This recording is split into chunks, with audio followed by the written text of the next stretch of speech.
Happy ba kayo? Sana totoo, ha? And do you stay happy? O ang dali-daling mawala yung kaligayahan sa isang ihip ng hangin, tanggal agad? Psalm 63:1, You are my God, I worship you. O Diyos, ikaw ang aking Diyos na lagi kong hinahanap. Very interesting yung pagtagalog ng worship. Nagkaroon ng added meaning yung hinahanap. At dapat hinahanap-hanap ng tao ang pagsamba dahil napakaraking ligaya ang natatamasa ng taong sumasamba. Habang itinataas mo ang Panginoon, kasama kang natataas dahil lagi kang isinasama ng Panginoon. Pero pagka hindi mo pinapansin ng Panginoon, ini-ignore mo siya, siya ibinababa mo, kasama ka ring bababa. Kaya ang taong nagtataas ang pangalan ng Panginoon ay lumiligaya rin kasi hindi kanya iiwan habang itinataas mo siya. Be happy, worship the God revealed by Jesus. Bakit sinabi natin the God revealed by Jesus? Because there are many misrepresentations of God revealed by many false prophets, by many unkind teachers, unenlightened preachers. So, if you want to be happy, worship the God revealed by Jesus. Kasi meron nga worshipful, pero ang sinasamba hindi yung uri at anyo ng Panginoon ng ating Diyos sa langit na ipinakikilala ng Panginoong Hesus. Kaya ang pagsamba tuloy nagiging oppressive, nagiging restrictive, at nagiging dahilan ng marami pang mga lungkot at takot. Bakit yung imahe ng Ama na ipinapakilala ni Jesus ang dapat nating sambahin at makilala? Because Jesus is the true and faithful image of God. Walang iba nahihigit kay Jesus bilang pinakamalinaw na imahen pagpapakilala ng Ama sa langit. Colossians 1:15, si Kristo ang larawan ng Diyos na di nakikita. Ang Diyos ay di nakikita. Sa Old Testament, pag nakita mo ang Diyos, mamamatay ka. Pero ipinakita ni Jesus, nakikita na tuloy ang Diyos sa pamamagitan ni Jesus. A distorted image of God was presented by the Pharisees. And it continues to be presented by many teachers and preachers. A distorted image of God. Kaya pinagbabawal ng Diyos ang paggawa ng mga Diyos-Diyosan. Hindi lang ito mga rebultong kahoy o bato. Ito yung mga rebultong nasa loob ng isip ng tao. Yung kinakatahan ng isip natin na itsura, karakter ng Diyos na mali naman. So maraming imahen, hindi lang yung physical na pinanggigigilan ng mga Bible-based Christians. May mga imahen na nasa loob ng utak, doon nakaukit, na ang Diyos ay malupit, ang Diyos ay galit, ang Diyos ay ganito, ang Diyos ay nakakatakot, na mga imahen na itinuwid ng Diyos sa pagpapakilala niya sa kanyang sarili sa pamamagitan ni Jesus. Jeremiah 5:31, doon sa mga natuturo ng mga baluktot na aral tungkol sa Diyos, pawang kasinungalingan ang pahayag ng mga propeta, ang kanilang utos ang sinusunod ng mga pare.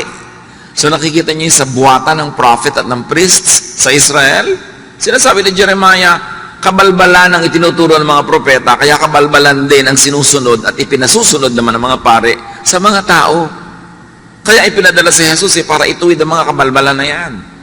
Isaiah 29:13, sasabihin naman ni Yahweh, sa salita lamang malapit sa akin ang mga taong ito, at sa bibig lamang nila ako ay ginagalang. Subalit, inalayo nila sa akin ang kanilang puso, at ayon lamang sa utos ng tao ang kanilang paglilingkod. Si Yahweh ang nagsasabi. Yung mga religious activities sa mga tao na yan, di ko yan gusto. Kasi imbento lang nila ang pinagmumula ng mga kautosan na yan. Nakaka-oppress, nakakapagpalungkot, nakakabawas ng ligaya ng buhay, therefore, presenting or misrepresenting God. Mark 7:8, sabi ni Jesus, sa mga religious people of His time, binabaliwala ninyo ang utos ng Diyos at ang sinusunod ninyo yung mga tradisyon ng tao.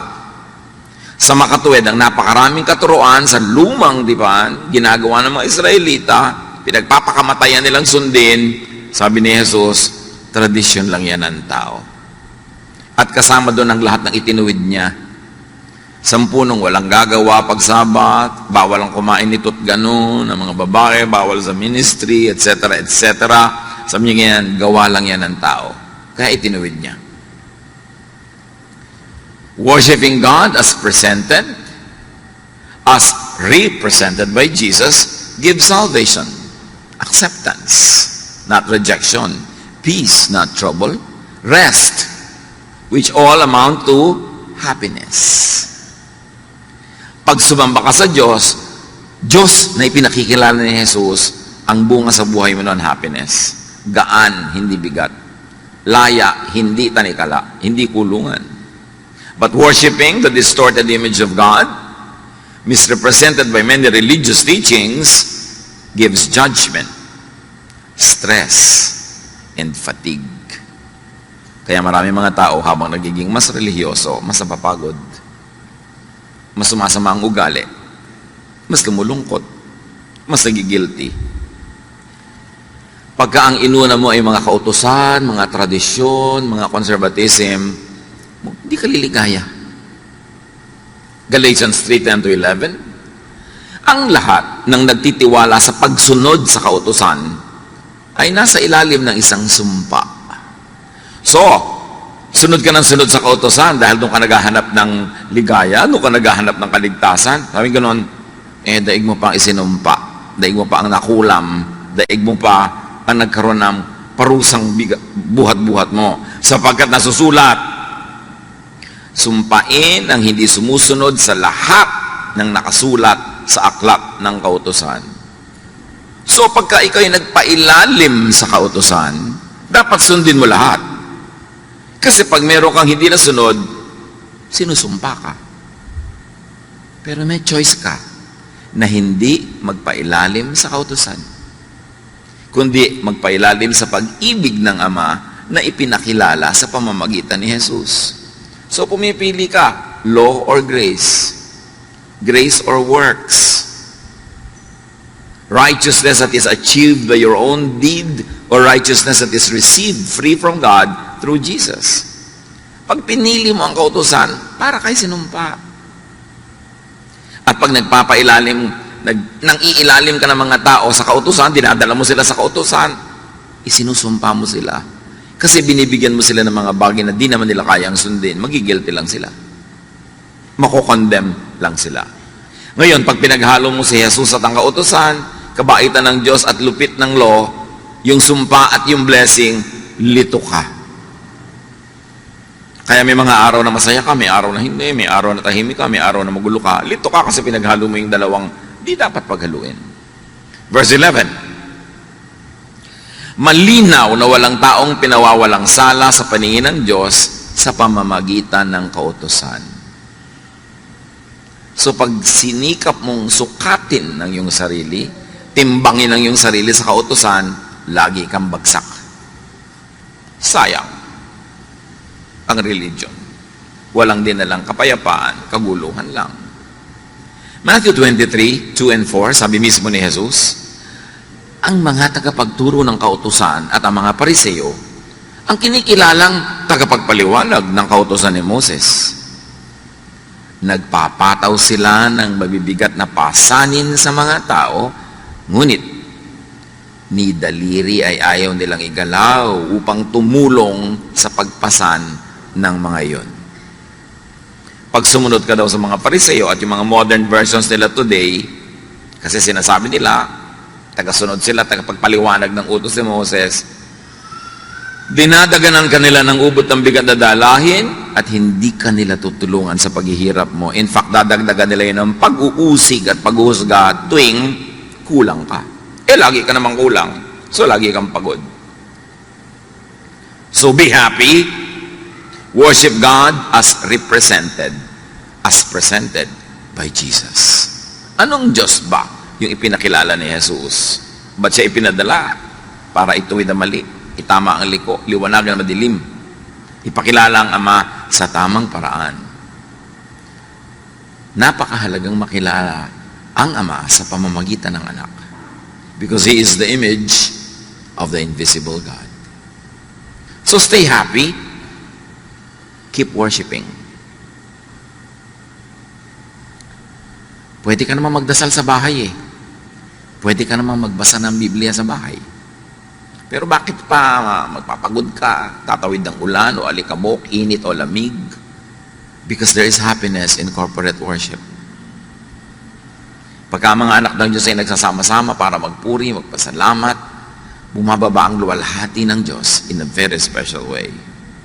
So defend and protect your worship from the thief. May magnanakaw eh. Ninanakaw yung worship.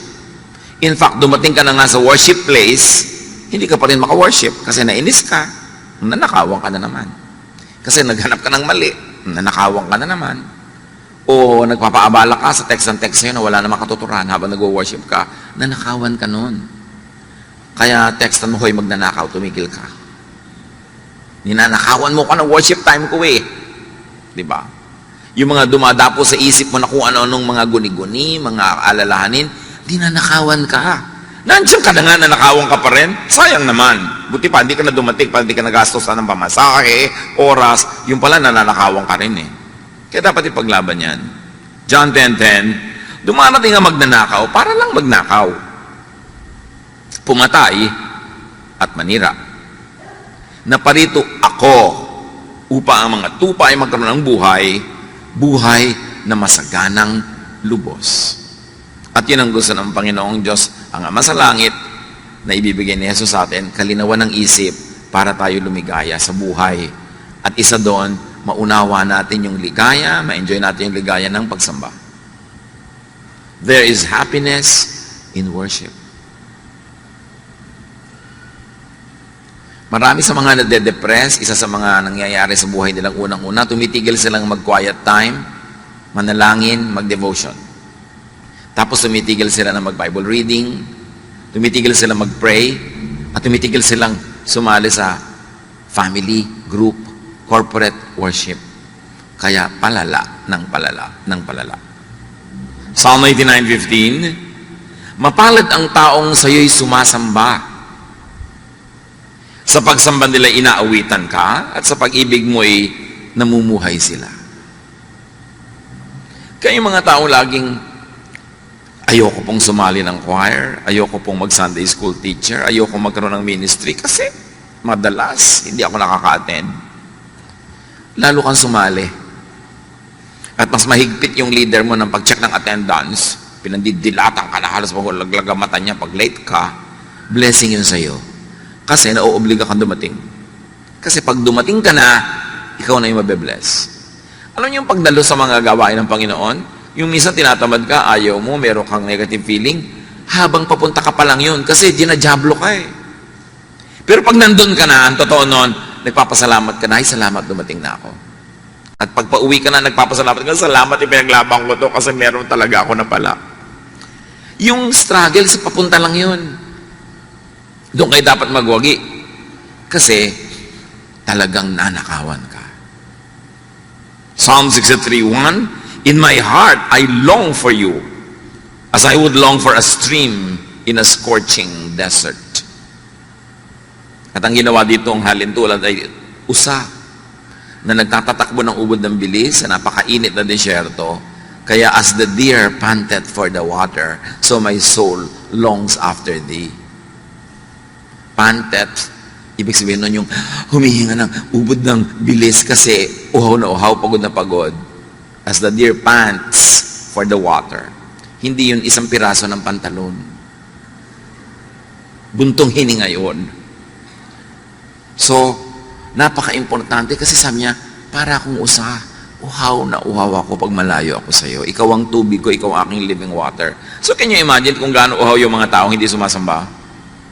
Pero madalas hindi nila alam na yun ang dahilan ng pagkauhaw nila. So worship lifts God up. And in the process, the worshiper is also lifted up. Sabi, bakit po ba natin itinataas ang pangalan ng Panginoon? Ganun po ba siya ka-proud? Gusto lagi itinataas, no? Pag itinataas mo siya, nahihila ka rin niya pataas. Ikaw ang nakikinabang. Pag pinupuri mo siya. Kasi pag pinupuri mo ang Panginoon, nabubuhay sa iyo yung mga pamana sa iyo ng Panginoon.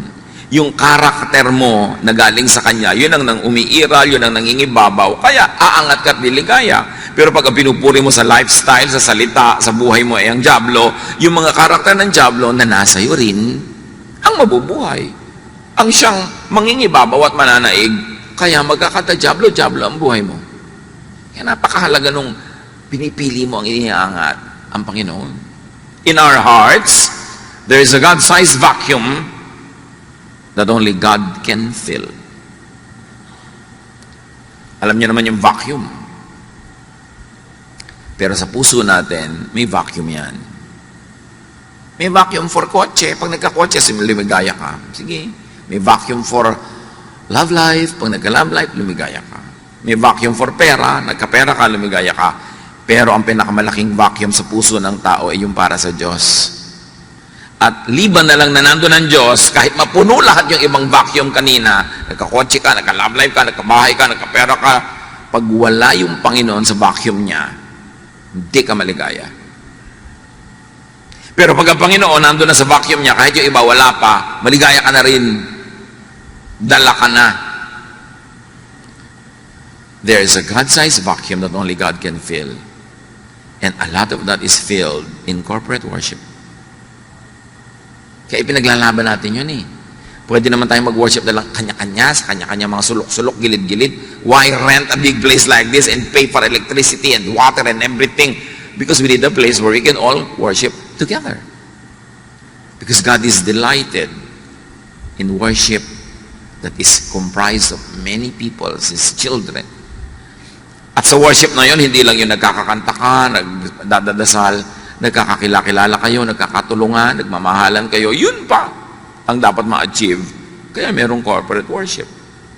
Psalm 42 verse 2, my soul thirsts for God, for the living God. Kaya marami mga tao, depressed po ako, malungkot po ako. Ano, Diyos lang yan, ang kulang. Kailangan lagay mo siya at yung lahat iba susunod na. Although marami pang ibang pwedeng gawin para yung mga depression na yan ay matanggal, pero inuuna mo yung relasyon mo sa Diyos. Kaya tayo tinuturuan. Ba't ba tayo tinuturuan laging be thankful? Maibig mo sabihin, ang gulgulo na ng buhay ko, be thankful? Yes. Kasi pag inisip mo yung dapat mo ipagpasalamat at nagpasalamat ka, ang nabubuhay sa iyo yung espiritu ng pagpapasalamat, hindi yung pagrereklamo. At pag nabubuhay yung espiritu ng pagsasalamat, nagiging magnet yon para lahat ng magagandang bagay magdatingan sa buhay mo. Kaya ka tinuturuan to be thankful. Hindi ka para utuin. O hindi ka para mag-in denial na hindi naman ka masaya, pupuri ka. Hindi ka nga masaya, kaya magpuri ka at sasaya ka. Dalawa lang yan mga kapatid. Ang saya-saya mo, kaya ka nagpupuri sa Diyos. O ang lungkot-lungkot mo, kaya magpuri ka para ka sumaya. Pareho ang effect. So if you have enough reason to thank God, thank God. But if you have no reason, you think to thank God, all the more that you should thank God para bukas ang isip mo na oo nga pala, maraming dapat ipagpasalamat. That's why you should count your blessings. Yung sumasamba, bakit ganun? Pagka hindi sumamba, parang kulang ang buhay. Kasi nakita na nila ang luwalhati ng Panginoon pag sumasamba sila. Psalm 63:2, I have seen your power and your glory in the place of worship. Or translated another way, also very correctly, grammatically, is when I worship. I see your power and your glory when I worship. And it is I, not we, kasi personal. Pag sumasamba ka sa Panginoon, ikaw ang nakakadama. Nakikita mo, hindi ng mata, yung kaluwalhatian ng Diyos. Nakikita ng spiritual eyes mo yun. That's why you are filled up. You are uplifted. That's why worship, although it might be demeaning, but we don't want to demean it, but worship is therapy. Kailangan ng tao sumasamba. Kailangan nga, kaya pag may kumakanta, dapat wala siya, dapat tama siya sa tono. Kasi sambang-samba ka na, tapos biglang, ay, half note. Diba? Ay, wala sa tono. Ay, lumipat ng key. Diba? Ay, lumundag ng 2 octave ang singer. Paano ka mabe-bless doon na aabala ka nung kakulangan niya ng preparasyon? Kaya dapat excellent hindi dahil para tayo ma-oppress, kundi para walang bara. Kasi pag hindi excellent ang gawa ng mga naggagumagawa, may bumabara. Kaya duty mo na gandahan yan para hindi ka maging issue. Yung singer ka, kakanta ka para sa Panginoon, tapos ang suot mo para kang payaso, naabala yung mata namin. Di ba? Iniisip namin, saan kaya siya galing na karnabal?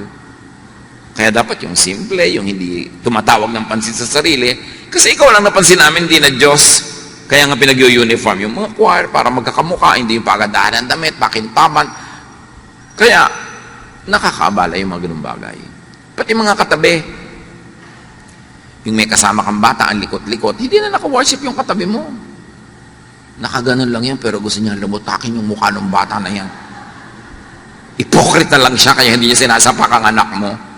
Pero ang totoo, yung anino niya, sabi niya sa anak mo, pak, pak, pak, pak. Lahat ng tumatawa, totoo.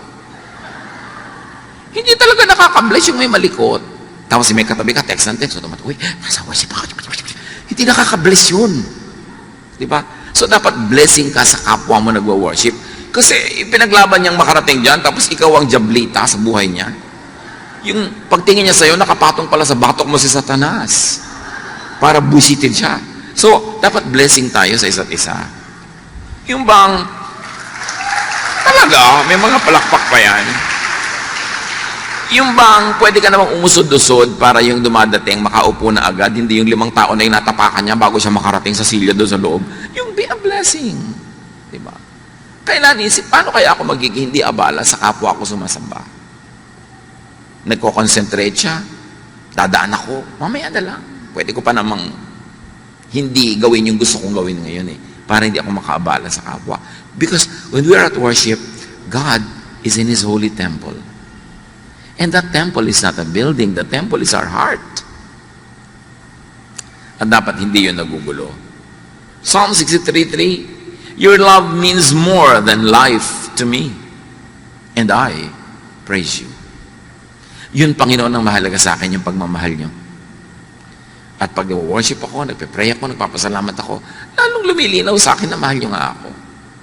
At habang lumilinaw yun, nagiging positive ang pananaw ko sa buhay, lalo namang dumadating sa akin ng mga positive things. So value God's love as life, as more than life.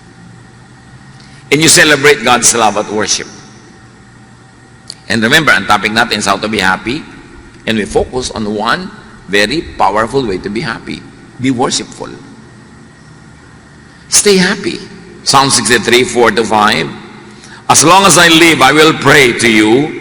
I will sing joyful praises and be filled with excitement like a guest at a banquet. Masaya. So, dapat iniiwan sa labas ang lahat ng mga cares, mga worries.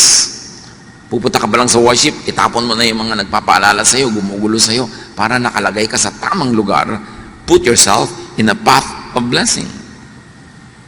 At hindi lang, sasama-sama tayo, may individual and personal worship pa. Psalm 63:6, I think about you before I go to sleep, and my thoughts turn to you during the night. Sabi mo, siguro, wala pang Netflix nun, kaya niya nagagawa yan. Kaya may Netflix, kaya wala. Kaya may YouTube, kaya wala. Dapat i-reserve niyo sa Panginoon ang last 30 minutes of your waking hours. Kung matutulog ka ng 9:30, dapat 9 o'clock, wala nang ibang bagay, sa Panginoon ka na nakikipag-usap, nakikipagniig. Huwag mong punuin ang lahat ng oras mo ng lahat ng pagod, panood, isip, text, computer, kasi walang natitira sa Diyos. Sabi niya, I think about you before I go to sleep. Can you imagine that? Kung ganong lalim at sarap ng tulog ang mangyayaring bunga niyan, my thoughts turn to you during the night. So think of God before going to sleep, and think of God in your sleep. Kasi ang natutulog lang naman katawan, yung isip gising pa, nananaginip pa nga yun, di ba? Kung ano pa pinag-iisip ng isip. At kung kayo merong problemang hindi nyo alam ang solusyon, may tanong na hindi nyo alam ang sagot, may pasya kayo na hindi nyo mapagpasyahan, bago kayo matulog, sabi nyo, Lord, ibigay nyo po sa akin habang tulog ako para paggising ko nandun na. It works. But you have to think of God before you go to sleep. You have to dedicate your sleep to God. Psalm 63:7-8. You have helped me, and I sing happy songs in the shadow of your wings. I stay close to you and your powerful arm supports me. Deep happiness, joy is in dwelling in the house of the Lord. And that house is not always a physical house. Most importantly, it is your mind. Make your mind, make your thought the habitation of the divine. Gawin natin ang ating isip na tahanan ng Diyos, hindi tahanan ng kung sino-sino. Joy is in being in a state of spiritual oneness with God and God's family. Kaya nagtuturo ng forgiveness. Kaya nagtuturo ng helping one another para may love. At pag may love, may iba pang napuproduce na happiness para sa bawat isang participant in the production of that love. Pag may minamahal ka, may pinapatawad ka, may nare-release na blessing sa kanya at sa iyo at sa lahat ng nakapaligid sa inyo. And that blessing is more than the sum total of everything you do. Nagpatawad ka ng isa, nagpatawad siya ng isa, ang blessing nyo, 10. Namumultiply. Tuwing nagpapatawad ka, merong bangko sa langit na biglang bumubukas at nakaka-withdraw ka ng happiness. Kaya ka tinuturo magpatawad. Hindi para ka ipaapi. Lugi naman po ako pag nagpatawad ako. O sige, huwag kang magpatawad. Tingnan natin kung hindi mas marami kang lugi. Yun lang may galit kang kinikim-kim, lugi ka na nun eh. Ang laking kalugihan yun. Dapat mabuksan ng maraming tao yung pinto ng pagpapala ng Diyos eh.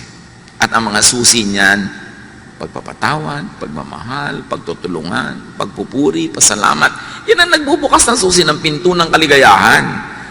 Hindi yan itinuro ng walang dahilan. So, maganda kung naintindihan mo at sinusunod mo, pero kung hindi mo maintindihan at ang tagal mo na hindi maintindihan, sundin mo na lang. At habang sumusunod ka, baka doon mo palang maintindihan. Because while at worship, at hindi lang yun yung formal program ng worship, yung paggawa ng mga bagay na nakakalugod sa Diyos, worship yun. Artist ka, gumagawa ka ng magandang piece of art, worship yun. Singer ka, kumakanta ka, worship yun. At walang secular o holy songs, lahat ng songs sa Diyos. Ang mahalaga yung content. Pinupuri mo ba ang Diyos? Kahit pinupuri mo ang bulaklak na sampagita, pinupuri mo na ng Diyos noon kasi siya ang gumawa ng sampagita. May mga churches, bawal kumanta ng secular song. Ano ba yung secular song? Sino umimbento ng kahulugan ng secular? Walang secular. Because the earth is the Lord's and everything in it. Lahat sa Diyos. Ang mahalaga, paano mo ginagamit yon? Nakakaluwalhati ba sa Diyos? O hindi? Pwede po ba kami kumanta sa worship ng sampagita flower? Pwede, basta ipaliwanag mong sa pagpuri mo sa sampagita, ang pinupuri mo yung nag-create ng sampagita. Aamoy-amoy ka pa din, papasalamat ka sa Panginoon sa scent ng sampagita. Kaya lang, baka naman mamaya yung kanta mo na tungkol sa talong, okra, bahay kubo na yun. So, why not? Pero huwag naman laging puro ganun, dahil hindi naman malinaw lagi yung mensahe nun eh. Pero why not? For variety. Basta God glorifying. Napakahalaga na makita mo na you can worship God through anything and everything you do. Kung ikaw ay nanay, wala kayong kabudget-budget, ang ulam nyo lang kamatis at saka tuyo. Basta mo nalang ibinatukal doon sa kaprasong plastic na plato yung kamatis at tuyo. Pwede mo nang arrange na maganda, hiniwa-hiwa mo yung kamatis, konting smiley pa. Worship yon. You're worshiping God by glorifying Him na kahit kamatis at tuyo yon. Ang ganda ng presentation because God is God of beauty. And then liligaya ka pag ganun. Psalm 23:6. Surely your goodness and love will follow me all the days of my life, and I will dwell in the house of the Lord forever. Again, it's not a physical house. Pag yung goodness mo, yung love mo, nakikita sa buhay ko at ginagawa ko araw-araw, daig ko pa ang nasa templo araw-araw. Because my life and my lifestyle becomes your temple. Therefore, with anything and everything I do, I worship. I celebrate life. I live thankfully and gratefully. Psalm 84, 1-4, how lovely is your dwelling place, Lord Almighty. My soul yearns, even faints for the courts of the Lord. My heart and my flesh cry out for the living God. And up to a point, pwede natin yung i-apply sa places. Gusto ko pong mapunta sa bulwagan ng Panginoon. Nakaka-worship ako, may fellowship pa, masaya, nakakagaan. At yung bulwagan na pwede rin nasa puso mo lamang. Even the sparrow has found a home, and the swallow a nest for herself, where she may have her young, a place near your altar. Lord Almighty, my King, and my God. So kahit daw mga ibon-ibon, natutuwa na pumunta sa mga templo, di ba, yung mga places of worship, lalo matataas, tinitira ng mga ibon. So it's a kind of metaphor na kahit mga ibang mga nilalang ng Diyos, gustong lagi nilang nasa malapit sa templo. Again, the temple should go beyond the physical meaning, but go to the spiritual meaning. That I like to be near you, to behold your beauty, to sing of you, about you, and to you. Blessed are those who dwell in your house. They are ever praising you. So happiness actually is really emotion. And emotion is nothing but brain and blood chemistry. So pwede natin na ayusin ang ating blood and brain chemistry para mag-create ng emotion that is happy. Yan ang ginagawa ng mga maraming therapists. Yung pinapaamoy ka na mabango, pinapakita ka na magandang view, pinapaninig ka ng mga tunog-tunog ng ulan. Because when your brain is induced to be happy, the brain commands the blood to change its chemistry, and you become happy. Because happiness, like all emotions, is chemistry. Kaya may mga negative chemistry na nakaka-deceive, yung mga yung higop ng higop at amoy ng rugby, hindi nagugutom. Kasi niloloko sila ng utak nila, nabusog sila. Kaya yung mga nagtitake ng mga ibang drugs, kahit 3 araw na gising, kasi niloloko sila ng drug na hindi sila inaantok. May negative effect, pero may positive effect ang ganyang mga bagay. So be and stay happy. Think thoughts that make you happy. When you think happy, your brain is happy, your brain commands your blood and your whole body to be happy.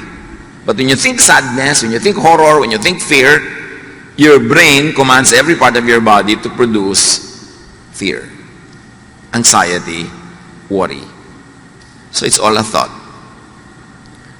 Masaya kumakain, ang ligaligaya, bigla niyong nakaalala yung asawa niyong malayo na biglang bakasyon, nangangalo niya. Diba, bigla mag-iinit ang mga paligid ng tenga mo, maiiba ang tibok ng iyong puso, magagalit ka na, wawala ka ng gana, mahirap lumulon, dahil lang yan sa naisip mo. Actually, wala ka pa nakita.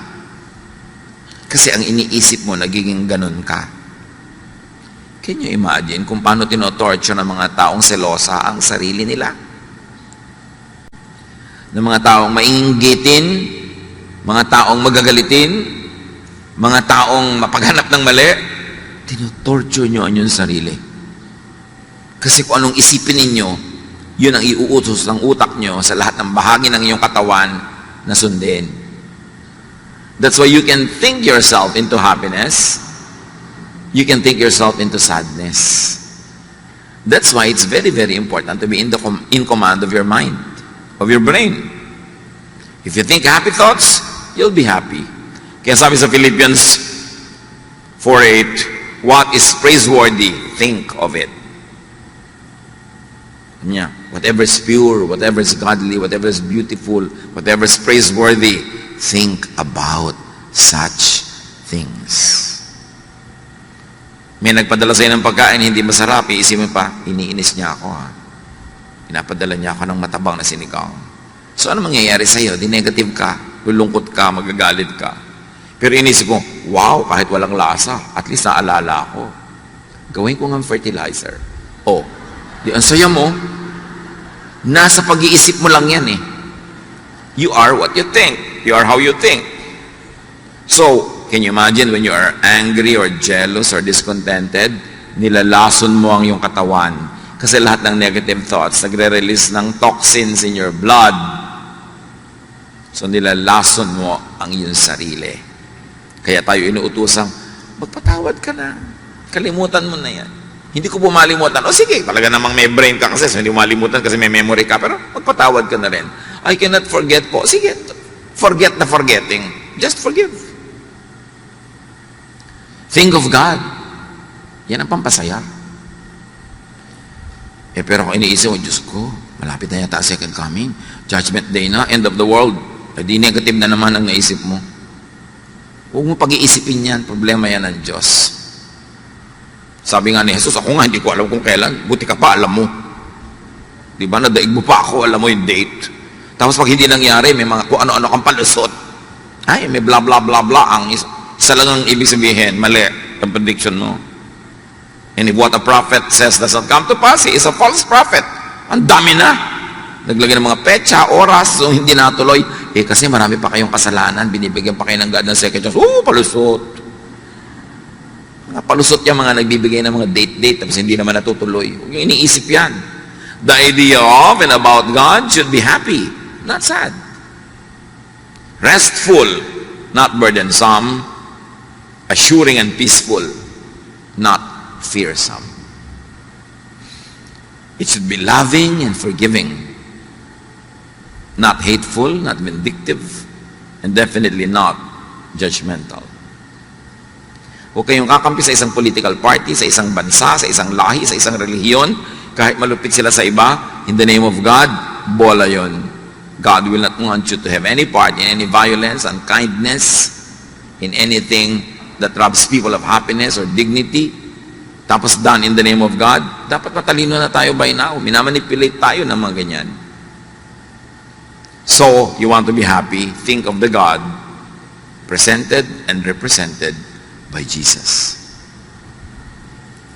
And then, do activities that make you happy. May mga iniisip, may mga ginagawa. Physical. Kasi happy feelings create happy activities. Di ba pag happy ka, yung feeling mo, gumagawa ka ng happy activity. Halimbawa, ang saya mo, magluluto ka ng special para sa pamilya mo. Pero kung wala kang happy feelings, walang happy activities, baligtarin mo. Wala kang happy feelings, gumawa ka ng happy activities na magke-create ng happy feelings. It works both sides of the equation. Happy feelings can create happy events, but happy activities can create the happy feeling. So kung wala ka ng happy feeling, gumawa ka ng happy activity. That's under your control. You can do that. And then, maiiba, mare-reverse, sasaya ka at ang iba. You cannot always control what you could do, your physical situation, but you can direct your thought. Si Paul and Silas, sa paggawa ng mabuti, sa pamamalitan ng tungkol kay Jesus, nakulong. Di lang nakakulong, dinala pa sa malalim na dungeon, di lang yon, itinali pa ng mga kadena at baka lang kanila mga paa at kamay sa pader. Hindi ka makakamot, biruin mo yun, hirap nun. Pag may kumate, tinuka ka ng lamok, whatever, nauuhaw ka, gusto mo punta sa toilet, di mo magawa. Dapat magreklamo ka na sa Diyos, Lord, I serve you. Bakit ako nandito? But Paul and Silas sang hymns. Because you can choose. Whatever it is that you are going through, you can choose to complain or to be thankful, to be negative or to be positive. And because they were very, very positive, and they sang hymns, and they lifted God up, and all the other prisoners were blessed through their singing, and they forgot their own sorrows and their own complaints, God sent an earthquake that shook the very foundations of the place.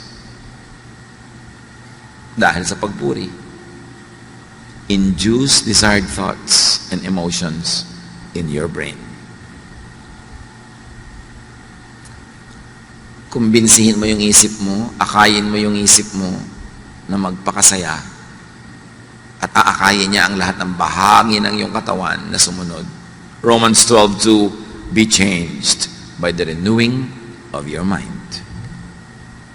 And if I may extend that, change your situation outside of you by changing the thoughts inside your mind. Because it is the thought that is the habitation of God. And it is through thought that the power of God can be made real in our lives. Yan ang dapat natin i-develop, yung mas transcendental, yung mas invisible aspect of the faith, which is really mental discipline. Create happiness in your heart and your mind. At pwede ka nun, either masaya ka, so kumakanta ka, or malungkot ka, kumanta ka para ka sumaya. Pero huwag naman ang kakantahin mo yung tuwing lulubog ang araw. May umabot pa sa inyo sa kanta na yan. Nakakalungkot ang mga kanta, nalulungkot ka na nga. Dapat ibahin mo, baliktarin mo. So let and make sensations of sound. Alam niyo, lahat ng buhay may tunog. Yung tinetest ka dito ng takbo ng ugat sa iyong leeg, pag pinakinggan mo yung machine, gumaganyan-ganyan, yung pala hindi mo nadidinig, pero through a machine, dinig. Because lahat ng life may sound. Kaya, punuin mo ng sound ang buhay mo, music. Para ka sumaya. Or sight. Tulad nun, pag nakikita na yung temple, lumiligaya sila, or whatever the equivalent is in your life. Make sensations of smell and scent. Bakit sa Bible, ang dami-daming, you anoint my head with oil, my cup overflows. Surely goodness and love will follow me all the days of my life. The anointing of the oils in the Old Testament, in many ancient traditions, are healing ang effect. Soothing to the emotion, comforting to the body. At yung mga oils na yun, hindi yung mga katulad ng oil na malalagkit, yung mga malalagkit na galing sa petroleum products, 3 araw na nasa balat mo pa, hindi yun ang oil na pinag-uusapan, yung mga pure. Dahil talagang laging healing yan. Sabi niya, anoint the sick with oil and they get well. So may healing powers talaga yung amoy, yung flavor, at yung dating sa yung balat. So smell. Aromatic things. Taste. Good food, good drink, good fellowship. Touch. That's why the laying on of hands are supposed to heal. Because touch heals. May mga kamayan, may mga hug-hug. Kasi nakaka-heal yun. And all of this lead to produce happiness. Happiness thoughts, happiness chemistry. So maraming paraan para sumaya. Iniisip mo, o gumagawa ka ng activities na nagpapasaya, o isinasubject mo ang sarili mo sa senses through which happiness, joy, pleasure can pass. Si Elisha sa 1 Kings 19, this wonderful, powerful prophet of God wanted to die. Pero nabaligtad yun, matapos makakain, makatulog, at makipag-fellowship with an angel. Do the same. Ang dami-dami ko natatanggap ng mga tanong sa Facebook at kung saan-saan, nade-depress po ako, nalulungkot po ako, blah, blah, blah. Ano pong pwede kong gawin? Well, change your body chemistry. Uminom ka ng masarap, kumain ka ng masarap, matulog ka, kung pagod ka, kung sobrang tulog na, gumising ka, get out of your bed and be active, fellowship with people, do something enjoyable. Pag hindi naman nilayasan kanyang lungkot na yan eh. Di ba? Resist the devil and he will flee from you. You don't have to fight the devil. You just have to resist. So may spirit of sadness, resist it. How do you resist it? Not by entertaining it. Nalulungkot ka na nga, magkukulong ka pa sa kwarto, di na solo ka ng diablo. Nalulungkot ka na nga, ayaw mo pang kumain, nade-depress ka na, ayaw mo pang gumalaw, lalo kang malulungkot. Dapat baguhin mo ang situation mo. Now in life, you can be the recipient of happiness, meaning you're naturally happy because there are things that make you happy. Or if you are not a naturally happy person, then be the producer of happiness. Umimbento ka ng kaligayahan. At through lahat ng pinag-usapan natin mula kanina pa, na kung gusto nyo, uulitin ko lahat. Pero hindi naman, natatandaan nyo naman eh. Diba? Make yourself happy. Think of God. Change your thoughts. Use physical things to make you happy. Senses, smell, sight. Create and produce happiness with directed thought. If you don't direct your thoughts, the devil will. That's why you have to control your thoughts. Direct your thoughts. Create and produce happiness with activity. Kaya malaking therapy yung may ministry, lalo kung committed ka talaga, kahit na tinatamad ka, medyo mabigat ang pakiramdam mo, dadating ka pa rin, ang ending sumaya ka. Na iba ang takbo ng iyong buhay. Create happiness with sensations, with aroma, with taste. Anoint with oils. Very important yun. Makikita mo yung ministry ng mga ganong bagay. 1 Corinthians 9:27. Subalit pinahihirapan ko ang aking katawan at sinusupil ko upang sa kayo hindi ko ako maalis sa paligsahan pagkatapos kong mangaral sa iba. Now, bago kayo maghampas-hampas sa sarili at magpahirap, ang tinutukoy lang naman ni Pablo dito, nag-i-exercise ako ng self-control para yung goal ko mangyari. Yung katawan ko, tinatamad na bumangon. Ibabangon ko yan kasi ang tagal ko na nakahiga eh. Yung katawan ko gustong maging mapagsarili lamang pero lungkot naman ang bunga. Well, pipilitin ko ang katawan ko na makisalamuha, makipagkapwa, dahil baka yun ang nawawalang element sa aking buhay. Philippians 4:13, ang lahat ng ito ay magagawa ko dahil sa lakas na kaloob sa akin ni Kristo. Sabi natin kanina pat paulit-ulit, worship the God presented and represented by Jesus. What is the image of God and the image of heaven that Jesus presents? The image of heaven, the paradigm or symbolism of life that Jesus presents is a happy one. Kaya kung minsan I'm very uncomfortable with yung image ni Jesus na lagi nasa krus, para namang ilang oras lang naman siyang nasa krus, tapos forever ayaw mo nang alisin doon, nakapako na. If ever there are images in religious statuary that's very uplifting, it is the risen Christ. Ang lungkot-lungkot naman ng imahe ng crucifix eh. Tapos nasa ospital ka, nag-aagaw buhay ka na, yung pa ang nakita mo pagdilat mo, nasa heaven na ba ako? Diba? Bakit kailangan yun? Kailangan malungkot? Sasandali lang naman yung nangyari. We appreciate the meaning of the cross, but do not trap Jesus in the cross. He was there only for a few hours. Ang image na ipinapakita sa atin ni Jesus tungkol sa kalangitan, sa paghahari ng Diyos, ay makikita sa kanyang hilig magpakain. Pinakamadalas at pinakamadramatic ang mga pagpapakain ng Panginoon sa mga tao. Like, Jesus fed the 5,000 miraculously with 5 loaves and 2 fish.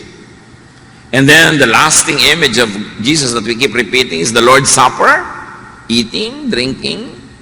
And the Lord was accused of eating with sinners. He was called a glutton and a drunkard. The first miracle was to produce wine at a wedding in Cana. And the parable, the symbol of heaven, symbolized by the wedding banquet, is that anyone and everyone is invited. This is all about food.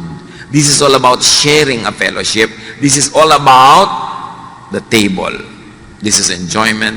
This is happiness. This is the message of God through Jesus. Enjoyment, happiness. By being together, by sharing, by eating together. We do not see episodes of Jesus eating alone. He was always feeding people. After the resurrection, his disciples went fishing. Pagbalik nila sa shore, nagbabarbecue na si Jesus. May mga sinugba na ng mga fish. Nagpapakain siya. Tapos sabi pa niya, the risen Christ enters a room through the wall and says, may makakain ba dito? You know why eating lagi? Because when people eat, they sit together. And when they sit together, they chat, they laugh, they share life, they share problems. Somebody has a problem, somebody offers a solution. It's a fellowship. This is the heaven that Jesus presents. That's why the examples of heaven is always a banquet. You lead me to your banqueting table. Your banner over me is love. Laging ganun. Lagi siya nagpapakain. And in the Gospels, in case you haven't noticed yet, Jesus prefers eating more than fasting. Kaya siya sinabihan, sabi ng mga religious people, bakit ang amo nyo, hindi kayo nagpa-fast? Hindi katulad ni John. At para na lang walang maraming usapan, sabi ni Jesus, nandito pa ako, so feasting muna, walang fasting. Pero wala naman siya inutos sa kanyang mga disciples na mag-fast kayo lagi. Tapos sasali ka sa mga simbahan na lagi nagpa-fast, mukha ka tuloy bungo. Ibig mo sabihin, nilikha ng Diyos siya sikmura mo para gutumin. Paminsan-minsan, may fasting, it could be healthy, it could be helpful, but it was never glorified by Jesus. In case you forgot that Jesus is the model, He is the image of the invisible God, and His image of heaven is a banqueting table.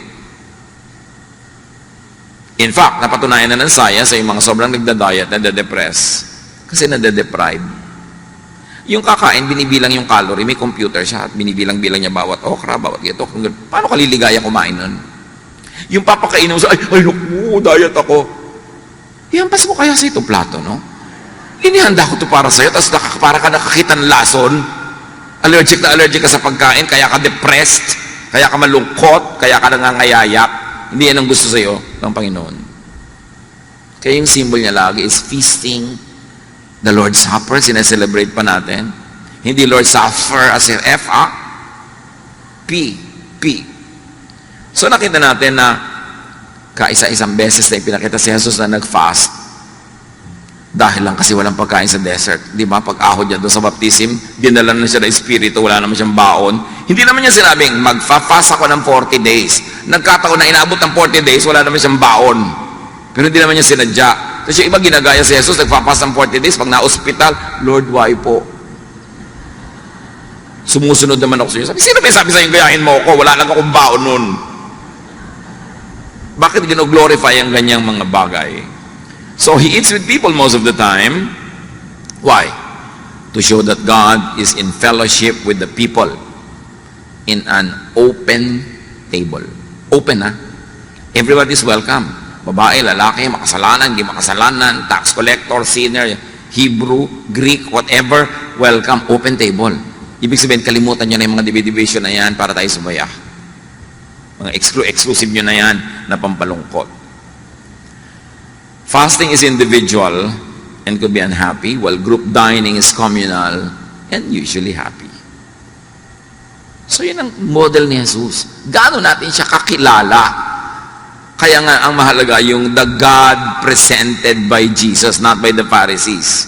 So be happy and stay happy. It's the primary duty of life. Let happiness come to you, or you create it if it takes long to come. And then make others happy. Kung may mission ka sa buhay na mahirap i-define, padaliin mo, make others happy. At pati ikaw, sasaya pag nagpapasaya ka. Allow others to be happy. Don't be a killjoy. Let others be happy. Because you keep happiness when you give it away. In deep spirituality, you keep what you give away, and you lose what you selflessly keep for yourself. Ama namin, salamat sa kaligayahan, at salamat dahil ibinibigay niyo sa amin ng mga susi sa kaligayahan. Paglinawin niyo po ang aming isip, para huwag kami nagigilty pag masaya, kasi gusto niyo masaya kami. At sariwain niyo sa amin, pabalik-balikan ang aming isip ang mga paraan upang mapasaya ang sarili, dahil pag masaya kami, masaya kayo, at masaya rin yung iba sa aming paligid. But when we are miserable, we make everyone else around us miserable as well. Teach us, Father, na huwag kaming maging matigas ang ulo. Today, when we hear your word, teach us not to harden our hearts as in the rebellion of Israel against you. Teach us. Magbulay-bulay tayo sa mandali and make it a mission to make someone happy.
Thank you.